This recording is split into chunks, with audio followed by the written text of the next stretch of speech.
وزیر اعظم صاحب سے درخواست کرتا ہوں کہ وہ ان منصوبوں کے سنگ بنیاد رکھنے کا باقاعدہ افتتاح کریں۔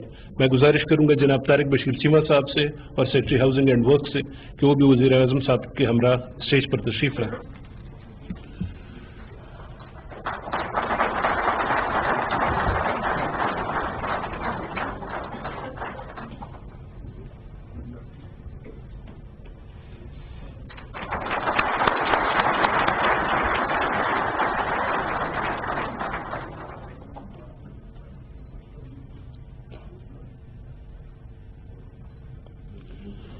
اب میں اس تقریب کے مہمان خصوصی عزت مآب جناب عمران خان وزیر اعظم اسلامی جمہوریہ پاکستان سے درخواست کرتا ہوں کہ وہ اپنے قیمتی خیالات کا اظہار کریں۔ عزت مآب جناب عمران خان۔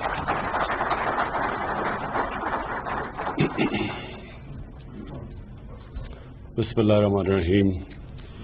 ایاک نعبد و ایاک نستعین۔ میں پہلے تو طارق آپ کا شکریہ ادا کرتا ہوں۔ آپ نے جو بات کی کہ انسان نے تو چلے جانا ہوتا ہے اور اصل میں وہ کیا کام کر کے جاتا ہے وہ فیصلہ اس پہ اللہ کرتا ہے کہ اس کی آخرت کیا ہوگی۔ تو یہ تو میں کئی دفعہ سوچتا ہوں کہ اور لوگ اس طرح کیوں نہیں سوچتے، اور اس کی وجہ یہ ہے کہ لوگ ہر انسان سمجھتا ہے کہ اس نے کبھی اس دنیا سے جانا ہی نہیں ہے، اور وہ پھر جب اس دنیا کے لیے رہتا ہے تو وہ پھر مختلف طریقے سے رہتا ہے۔ میں سب سے پہلے تو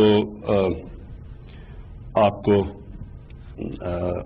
مبارک دیتا ہوں، سیکرٹری صاحب آپ کو، عمران زیب آپ کو، ڈی جی صاحب تھے ان کو مبارک دیتا ہوں کہ یہ آپ نے جو اب شروع کیا کام، یہ تو صرف شروعات ہے، لیکن یہ اس لیے امپورٹنٹ تھی کہ شروع کرنا بڑا مشکل ہوتا ہے۔ چیزیں انسان بڑے بڑے پروجیکٹس لانچ کرتا ہے یا بڑے بڑے خواب ہوتے ہیں، وہ شروع ہی نہیں ہوتی۔ وہ چائنیز پروورب ہے کہ ہزار میل کا سفر کرنے سے پہلے ایک پہلا قدم لینا پڑتا ہے۔ تو یہ جو فرسٹ اسٹیپ ہے یہ کافی مشکل ہوتا ہے۔ میں نے زندگی میں جتنی بھی مشکل چیزیں کی، مثلا کینسر ہاسپٹل بڑا مشکل کام تھا، لیکن 5 سال لگے پہلا قدم اٹھانے میں، 5 سال لگے۔ 5 سال میں دنیا میں ملتا رہا، ڈاکٹر سے باتیں کی، امریکہ بھی گیا کہ کیسے کینسر ہاسپٹل بنے گا۔ تو وہ جو جب تک وہ گراؤنڈ بریکنگ نہیں ہوئی، 5 سال بڑے مشکل گزرے، اور ہر چیز کا جو پہلا قدم ہوتا ہے وہ سب سے امپورٹنٹ ہوتا ہے۔ تو یہ ہمیں 1.5 سال لگا یہاں پہنچنے میں۔ اس کی وجہ ہے کہ ہمارے پاس پورا اسٹرکچر بنانا پڑا، نیا ہاؤسنگ اتھارٹی بنانی پڑی، پھر اس کو اسمبلی سے پاس کرنا پڑا، اس سے پہلے ٹاسک فورسز بنی، کہ سوچا کہ یہ کیسے یہ ویژن کہ ہم نے اس ملک میں 50 لاکھ گھر بنانے ہیں 5 سال میں، اس کو کیسے گراؤنڈ پہ لے کے آنا ہے۔ اور بڑی آپ سب جانتے ہیں، کوئی بھی جب ایک ہٹ کے کوئی پروگرام ہوتا ہے جو آف دا ٹراڈن پاتھ، وہ جو پروگرام ہوتا ہے اس میں ہمیشہ اسکیپٹسزم ہوتی ہے۔ اسمبلی میں ہم نے سنا کہ جی کدھر ہیں، جی کدھر ہیں گھر، کدھر ہے نیا پاکستان، کدھر ہے گھر۔ تو یہ جو آپ نے پہلا جو موو کیا، اور یہ جو سارے یہ جو بڑا پیچھے اس کے مجھے پتا ہے کہ اس میں بڑا کام گیا ہے، بڑا اس میں جو ابھی ڈی جی صاحب نے بھی کہا کہ اس میں بڑی تیاری کر کے یہاں تک پہنچے، اور اس کے بعد آسان ہوتا جائے گا کام، کیونکہ آپ نے جو بریک تھرو کر دیا ہے، ایک لوگوں کو جو پاتھ فائنڈ کر دیا، لوگوں کو جب پتہ چل گیا اب آسان ہوگا ہمارے لیے، کیونکہ گورنمنٹ کے پاس تو کبھی بھی پیسہ نہیں تھا یہ گھر بنانے کی، 50 لاکھ گھر بنانے میں، یہ تو ہمیشہ پرائیویٹ سیکٹر نے بنانا تھا، گورنمنٹ نے فیسیلیٹیٹ کرنا تھا۔ تو وہ جو سفر ہے وہ شروع ہو گیا۔ میں خاص طور پہ خوش ہوں فورکلوجر لا جو کل جو ہماری ہائی کورٹ نے بڑی دیر کے بعد 1.25 سال ہم انتظار کر رہے تھے، اور آخر میں یہ قانون ہائی کورٹ نے یہ ججمنٹ دے دی ہے۔ اس سے ایک بہت بڑا انقلاب آنے والا ہے. اور وہ کیسا انقلاب ہے؟ وہ یہ کہ آپ یہ سوچیں نا کہ امریکہ میں، انگلینڈ میں 80% جو گھر بنتے ہیں وہ سارے فائنانسڈ ہوتے ہیں بینک سے، مارگیج سسٹم ہے ان کا. اور ملیشیا میں 30% گھر ہیں، ساری جو گھر بنتے ہیں وہ فائنانسڈ ہوتے ہیں بینکنگ سے. ہندوستان میں بھی 12% پہ پہنچ گئے ہیں، لیکن پاکستان میں 0.2% ہے فائنینسنگ. اور اس کی وجہ یہ تھی کہ یہ بینکس پیسے نہیں دیتے تھے، ان کا خیال تھا کہ وہ ریٹریو نہیں کر سکیں گے اپنے پیسے. تو یہ جو کل قانون پاس کیا گیا ہے، اس کا ابھی آپ دیکھتے رہیں گے، اس کا بہت بڑا امپیکٹ آئے گا. مطلب کہ اب فائنینسنگ اویلیبل ہوگی. گورنمنٹ کے پاس جو پیسہ نہیں ہے اور نہ ہی کبھی گورنمنٹ اتنے گھر بنا سکتی ہے، یہ اب پرائیویٹ سیکٹر آئے گا اور فائنانس کریں گے پاکستان کے بینک ان کو. مجھے یہ احساس ہے کہ ابھی انٹرسٹ ریٹ ہمارا کافی اونچا ہے، اور اس کی وجہ یہ ہے کہ ہماری جو ہماری معاشی حالات تھے اور جو انفلیشن تھی، جو ہماری مہنگائی تھی، اس کے لیے ضروری تھا کہ ہم مانیٹری پالیسی اپنی انٹرسٹ ریٹ ہائی رکھیں. لیکن اللہ کا شکر ہے، ساری اب فگرز دکھا رہی ہیں کہ مہنگائی اب نیچے جا رہی ہے، اور اس کی وجہ سے انشاءاللہ اب آپ دیکھیں گے انشاءاللہ کہ انٹرسٹ ریٹ بھی نیچے آئیں گے، تو زیادہ آسان ہو جائے گا لوگوں کے لیے قرضے لے کے اپنے گھر فائنانس کرنے کے لیے. اب اس کا جو اب ہمارا جو آگے سوچ ہے، اس میں جو کنسٹرکشن انڈسٹری ہے، جس کو اب ہم پوری کوشش کر رہے ہیں فیسیلیٹیٹ کرنے کی، اور بھی اس میں بڑی میٹنگز ہوئی مسلسل کنسٹرکشن انڈسٹری کے ساتھ کہ کیسے رکاوٹیں دور کریں. جو ورڈ ہے ایز آف ڈوئنگ بزنس، کیسے ان کے لیے آسانیاں پیدا کریں، اور وہ کر بھی رہے ہیں اور انشاءاللہ مسلسل آگے بھی کرتے جائیں گے. جو رکاوٹیں آئیں گی وہ ہم دور کریں گے، اور اسی کے لیے تو نیا پاکستان ہاؤسنگ اتھارٹی بنائی گئی تھی. اس کی امپورٹنس صرف یہ نہیں کہ لوگوں کو گھر ملے، یہ تو ایک اس کا سب سے بڑی اہم چیز ہے کہ ہمارا تنخواہ دار طبقہ جس کے پاس کیش ہی نہیں ہے گھر بنانے کے لیے، خریدنے کے لیے، اس کے لیے یہ ایک ہم سسٹم لے کے آئیں، فائنانسنگ لے کے آئیں کہ وہ اپنے گھر بنا سکیں. جس طرح یہ فیڈرل امپلائیز ہیں، ان کے لیے کہ کبھی بھی اپنی تنخواہ میں گھر نہیں بنا سکتے، لیکن یہ فائنانسنگ ان کے لیے ہم اویلیبل کر سکتے ہیں. اور اس طرح کے پروجیکٹس میں سارے اپنے لیے کلاس 4 کا ورکر بھی اپنے لیے گھر بنا سکتا ہے. عام پولیس والا بھی، اس کو اب امید ہو جائے گی کہ وہ اگر کام کرے گا اپنے دور میں، وہ اس سسٹم کے ذریعے وہ بھی گھر بنا سکیں گے. تو اس کا فائدہ ایک تو یہ کہ جو تنخواہ دار طبقہ ہے وہ اب امید رکھے گا کہ وہ بھی، ان کے بھی اپنا گھر ہو. یہ بڑی چیز ہے. اپنے سب کو یہ کانفیڈنس ہو کہ میں آخر میں میرے پاس ایک جگہ جانے کے لیے جو میرا گھر ہے. اور یہ مجھے افسوس ہے کہ ہم نے کبھی غور کیا ہی نہیں اس چیز کے اوپر کہ عام لوگ، کیا پیسے والے لوگ، ہاؤسنگ سکیمز بنتی ہیں بڑی، عام جو نچلے طبقہ کے لوگ ہیں جن کے پاس پیسہ نہیں، وہ کیا کرتے ہیں.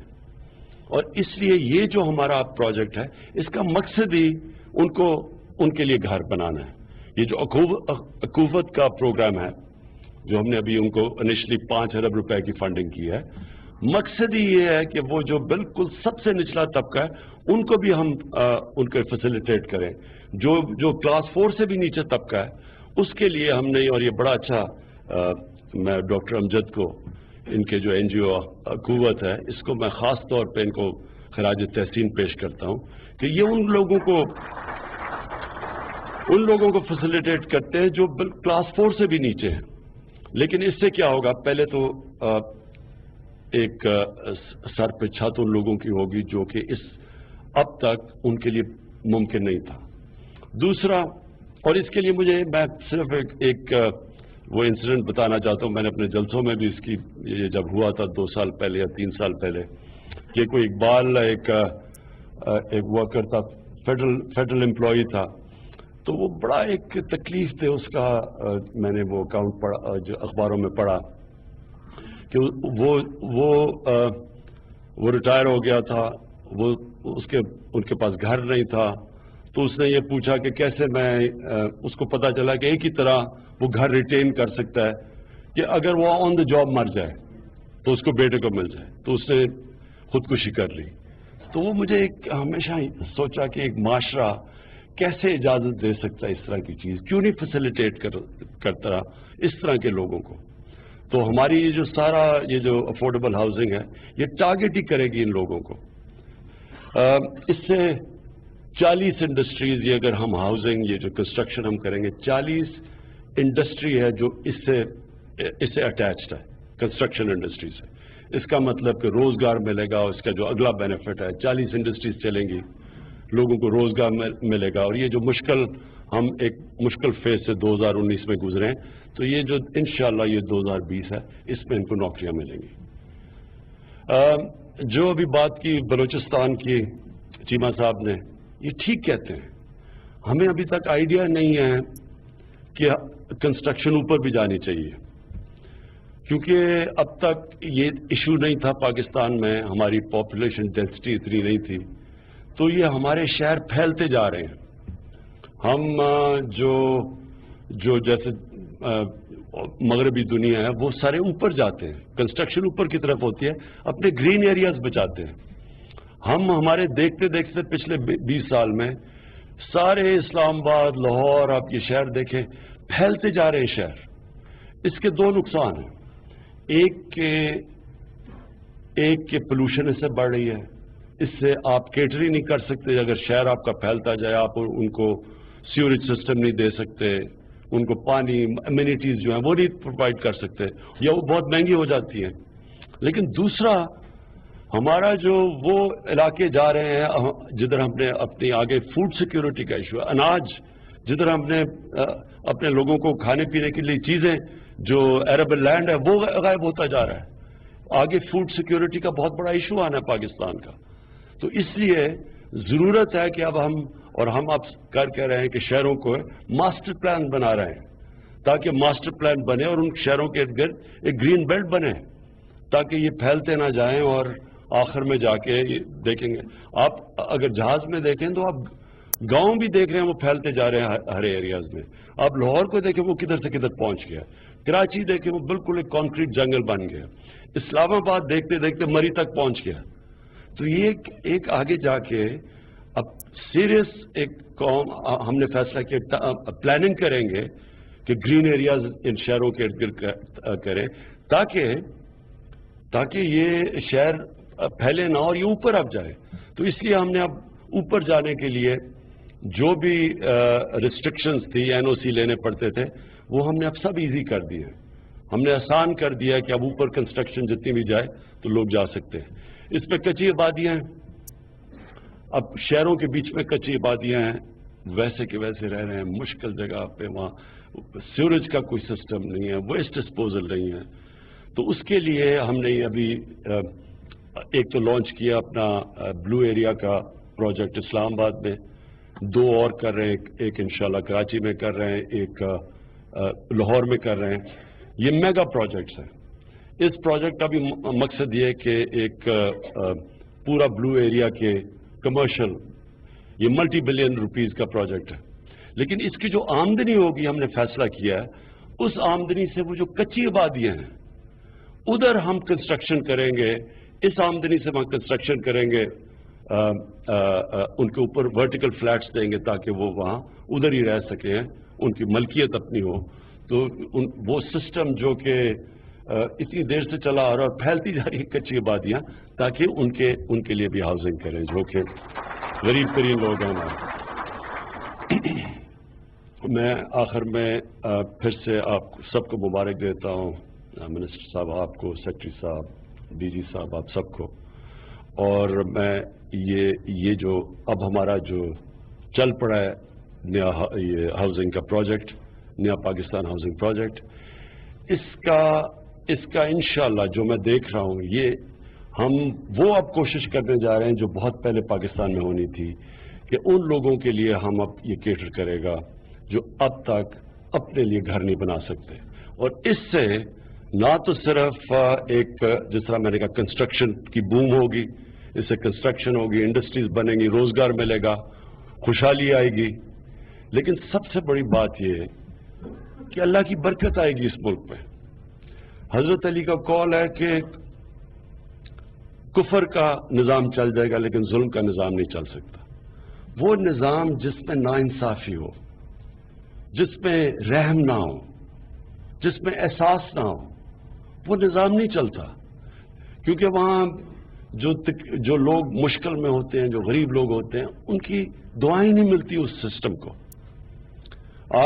میں نے جو دنیا دیکھی ہے اسکینڈینیویا میں خاص طور پہ گیا ہوں, جو میں نے وہاں دیکھا ہے, وہاں ایک انسانیت کا نظام ہے, ادھر کمپیشن ہے, ادھر دیکھتے ہیں کہ ایک عام آدمی کی بنیادی ضروریات پوری کرتی ہے ریاست, اللہ کی بھی برکت آتی ہے, وہاں خوشحالی ہے. ہم جب سے پاکستان بنا ہے ہم نے یہ ریئلائز نہیں کیا کہ اسٹیٹ کی ذمہ داری ہے کہ وہ جو لوگ, اور جو میں ورڈ یوز کرتا ہوں, زندگی کی ریس میں پیچھے رہ جاتے ہیں, یہ ہماری ذمہ داری ہوتی ہے ریاست کی کہ ہم ان کی مدد کریں. اور اس میں بنیادی ضرورت ہے لوگوں کی سر پہ چھت ہو. ہم نے ہمیشہ ہم دیکھتے تھے لاہور میں, جب جیسے آؤ پرانے زمانے میں جب آتے تھے وہ راوی کا برج کراس کرتے تھے اور داتا صاحب کے سامنے گزرتے تھے, پیومنٹس کے اوپر لوگ سوئے ہوئے ہیں رات کو, ساری بڑے ٹرک آ رہے ہیں, ان کا سارا گن بھی جا رہا ہے ان کے اوپر, اس کی ساری پولوشن بھی جا رہی ہے, اور وہاں لوگ سوئے. کبھی کسی نے نہیں سوچا کہ ان کے لیے بھی کچھ کرنا چاہیے. ہمارے یہ بھی پاکستانی ہیں, یہ بھی انسان ہیں. اور ایک میں نے فیصلہ کیا کہ میں نے ہمیشہ سوچا تھا کہ جب بھی مجھے موقع ملے تو میں ان کے لیے کچھ کروں گا, تو ایک اپنے پناہ گاہ بنائی ان کے لیے. آپ یقین کریں کہ خود ہی ایک بنائی, خود ہی پناہ گاہ بننی شروع ہو گئی. لوگ کہتے ہیں ہم یہاں بنانا چاہتے ہیں. اب تقریباً 160 پناہ گاہ بن چکی ہیں پاکستان میں. اور سارا جو وہاں کھانا پینا دیتے ہیں ان لوگوں کو جو آتے ہیں وہاں, وہ سب پاکستانی خود ہی لوگ آ رہے ہیں سامنے, ان کو کیٹر کرتے ہیں, والنٹیئرز ہیں. کھانا اسٹیٹ کا خرچہ بھی نہیں ہو رہا, لیکن اسٹیٹ کا نے صرف احساس دکھایا اور باقی خود ہی ایک سلسلہ چل پڑا. اسی طرح ہم نے فیصلہ, یہ میں نے اپنے کے پی میں جب ہماری گورنمنٹ نے ہم نے فیصلہ کیا کہ غریب گھرانے کے اندر اگر ایک بیماری ہو جاتی ہے کسی کو بھی, ان کا ویسے ہی اتنا ٹائٹ بجٹ ہوتا ہے, مشکل سے وہ اپنے بچوں کو کھانا پینا دے رہے ہوتے ہیں. ایک بیماری ہوتی ہے, سارا گھر چیزیں بیچ کے, اور خاص طور پہ اگر ایک ایسی بیماری ہو جو کہ جس کا مہنگا علاج ہے, جس میں کینسر ہے, تو وہ سارا گھر غربت کے نیچے چلا جاتا ہے. تو ہم نے تب فیصلہ کیا ہیلتھ کارڈ کا. ہم نے کے پی میں ایک غریب خاندانوں کو فیصلہ کیا کہ ہم ہیلتھ کارڈز دیں گے. آپ یہ سوچیں کہ اس سے اتنا میرے خیال میں اور بھی چیزیں تھیں, لیکن اصل میں پہلی دفعہ اگر ایک گورنمنٹ کو پختونخوا کے لوگوں نے دوسری دفعہ ووٹ دیا, بلکہ زیادہ ووٹ دیا جو کہ پی ٹی آئی کے گورنمنٹ کو, کہ پہلے کولیشن گورنمنٹ تھی اور 2/3 میجورٹی دی. میرے خیال میں اس پہ ایک بہت بڑی وجہ وہ ہیلتھ کارڈ تھا کہ عام آدمیوں نے, جن کی ایک عام خاندان کے اندر ایک کارڈ آیا, اس وقت کو 5.5 لاکھ روپیہ وہ تھا کہ وہ خاندان اس کو اپنے کہیں بھی جا کے علاج کروا سکتا تھا. اب ہم نے جو ہیلتھ کارڈ دیا 7,20,000 کا, یہ پختونخوا کی گورنمنٹ نے فیصلہ کیا کہ سارے غریب خاندانوں کو وہ پہنچا دیں گے اس باری.